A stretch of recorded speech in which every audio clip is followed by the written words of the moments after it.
Hostile broadcast detected. You know, agents, I've been thinking, since your next stop will take you to 2 bridges, might be a good idea to look at how the past connects with our present situation.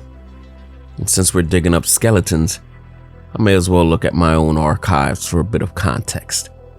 Back to what happened in Lower Manhattan. Back to when Isaac still considered me one of you. Database accessed. Establishing uplink.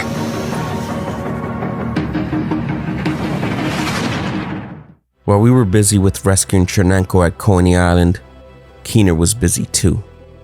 Rounding up his ragtag team of rogues, he hit up the local area's division headquarters. Using a biochemical virus he cooked up with Chernenko's help, Keener called this weapon Eclipse.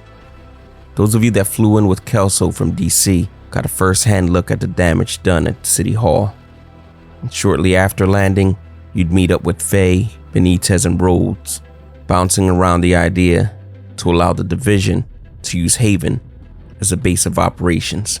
Rhodes, albeit reluctantly, would give in, and that would set the hunt for Keener's warlords in motion. The first stage of the plan, to travel to each of the warlords' territories, then eliminate them, and hopefully piece together where Keener was hiding. In no particular order, for no specific reason, I'll start off at Vivian Conley. The Peacekeepers had been keeping an eye on Keener movement in 2 bridges, confirmed that Conley was running and leading them on a burning spree. One of their stops included attacking a JTF outpost. We'd be able to come to their aid, but only just barely miss out on capturing Conley. We were, however, able to pick up breadcrumbs that helped us track Conley near Manhattan Bridge to a stranded tanker she'd repurposed as an oil refinery to produce fuel for cleaner weaponry. We'd make our way through that ship to the upper deck, getting past her tower defense and her incendiary sticky. It was there that a cornered Conley would set herself up in flames. The color red did always suit her. James Dragoff. Feels weird that someone so hell-bent on anti-corruption would take the helm and lead the Rikers after LeRae Barrett was eliminated. And he wouldn't just lead them, he would embrace them as family, because family carried meaning for Dragoff. Maybe too much meaning, as it probably led to his corrupt worldview. After Dragoff took over the Rikers, he moved them to the financial district. It was there where Keener pestered him to gather supplies for the biochemical project. Keener would use Dragoff's concern for family by threatening to kill off Rikers if he didn't deliver what he needed. It was important to put an end to Dragoff, along with a supply line to Keener. The fight would take you through an APC and on to Dragoff in a security detail of Knuckles and Ron at the trading room floor. Javier Kajika, cold-blooded killer. He left a bloody trail at Battery Park as he ambushed JTF and Peacekeeper members. He had an insatiable appetite for anyone, even slightly involved with pulling out of the dark zone. He'd partnered up with cleaners to help him track his victims down. While Kajika was stealthy, we were still able to trace him down to Pathway Park, where we discovered that the cleaners were boring tunnels with a huge drill called Nancy. Their target was our newly settled in base of operations, Haven. After destroying that drill, we worked through Kajika's steam and shock traps and eliminated both him and his kill streak. Theo Parnell, tech genius and drone pilot.